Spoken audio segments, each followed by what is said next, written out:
अस्सलाम वालेकुम स्टूडेंट्स। आज के इस वीडियो में हम लर्न करेंगे हमारे स्टैंडर्ड 8 की lesson number 3.4 two gentleman of Verona इस लेसन का workshop. So let us continue. The first question is given to you, complete the following. यानी दिए गए सेंटेंसेस हमको क्या करने हैं, पूरे करने हैं। Half are given and remaining part we have to right.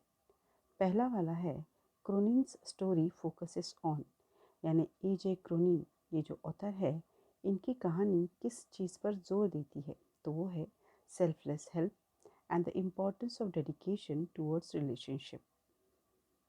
Next, second, the narrator dash to encourage the two brothers. जवाब है नरेटर बच्चों को, उन भाइयों को हौसला दिलाने के लिए, उनका हौसला बढ़ाने के लिए क्या करता है।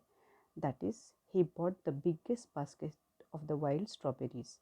वो उनके पास से वाइल्ड स्ट्रॉबेरीज का, उन जंगली फलों का सबसे बड़ा वाला बास्केट खरीद लेता है। Third one is the narrator develops a liking for the two brothers because they are dash. यानी नरेटर उन दो भाइयों को पसंद करने लगता है, वजह because they are innocent, serious, pleasant and earnest. Next, fourth वाला आपको दिया गया है the boys wish to visit the village Poletta to dash. यानी वो बच्चे, वो बॉयज़, लड़के पोलेटा गांव क्यों जाना चाहते हैं। To meet their sister in a hospital, क्योंकि उनकी बहन जो वहाँ पर अस्पताल में है उसे मिलने के लिए वो जाना चाहते हैं पोलेटा गांव में। Fifth one is so one can conclude from the story that. तो इस कहानी से हमको क्या सीख मिलती है। We learn that where there is a will there is a वे।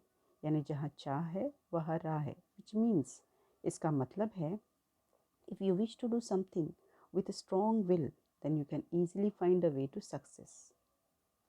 इसका मतलब है अगर आप कोई भी काम लगन से या अच्छा सच्ची आरजू से करना चाहते हैं, आपको तमन्ना है वो करने की, तो आप डेफिनेटली कामयाबी की तरफ जाने का रास्ता ढूंढ ही लेते हैं, वो अपने आप आपके सामने आ ही जाता है। Then the second question that is asked is, आपको ये दिया गया पजल सॉल्व करना है और उसकी मदद के लिए आपको यहाँ पर उसके वर्ड्स दिए गए हैं, जिस जो उसके क्लूज़ है, उसके लाइक ये अल्फाज कौन से, ये वर्ड्स कौन से हैं, उनको पहचानने के लिए उनकी मानी या उसके सिनोनिम्स दिए गए। जैसे पहला है डिस अलाउ। डिस अलाउ का मतलब है कि इजाज़त ना देना, इसका मतलब मना करना होता है। तो मना करने को इंग्लिश में कहते हैं 1 नंबर फॉरबीट। आपके आंसर्स मैं यहाँ पर एक एक के नीचे एक दे रही हूँ। सेकंड इज मेक नोन, यानी जानना, सबको बताना, जाहिर करना, मतलब है रिवील, REVEAL। देन थर्ड है अनएक्सपेक्टेड मीटिंग, यानी किसी को अचानक से मिलना होता है और जिसका 3 नंबर का वर्ड है एनकाउंटर, ENCOUNTER।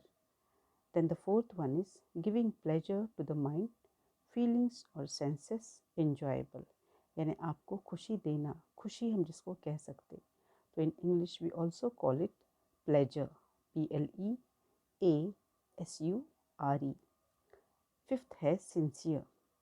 सिंसियर के लिए यहाँ पर आपको स्टोरी में से ज़्यादा मिलता जुलता ऐसा लफ्ज़ है अर्नेस्ट।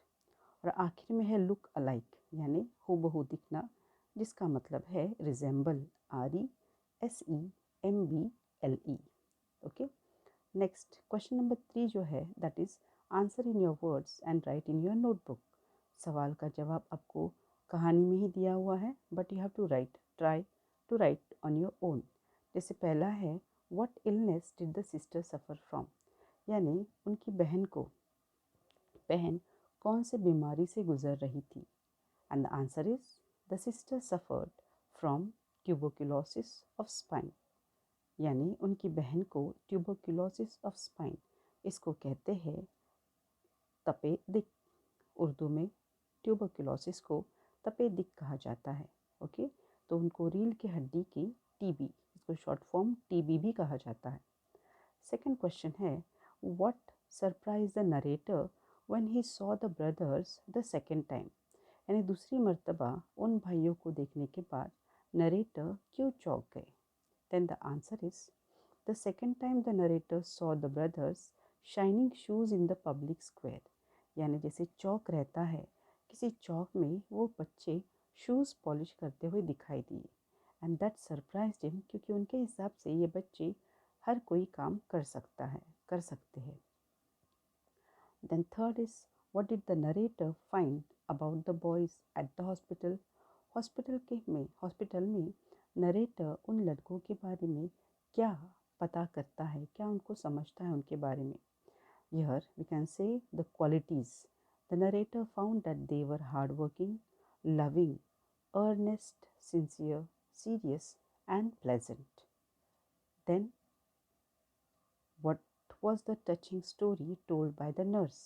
नर्स ने उनको कौन सी हार्ट टचिंग यानी दिल को छूने वाली कहानी बताई? तो यहाँ पर the nurse told that their father had been killed in a war, उनके अब्बा को वॉर में मारा गया था. Also their home was destroyed in the war, जंग में उनका घर भी तबाह कर दिया गया था. And their sister was suffering from tuberculosis of spine, और उनकी बहन को रीढ़ की हड्डी की टीबी की बीमारी हुई थी. ठीक है.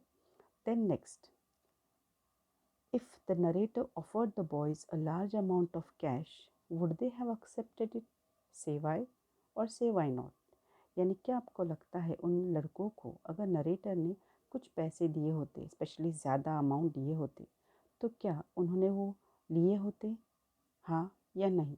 फिर हाँ तो क्यों हाँ और नहीं तो क्यों नहीं? तो हम दोनों जवाब देखेंगे. That yes, as they were in need of money for the sister's treatment, but not free by providing some kind of help और वर्क. तो यहाँ पर हम कह सकते हैं कि rather by providing some kind of help और वर्क, यानी उन्होंने अपनी बहन के इलाज की खातिर पैसे ज़रूर लिए होते, बट फ्री में नहीं. उसके बदले में उन्होंने कोई ना कोई काम किया होता या फिर उनको मदद की होती.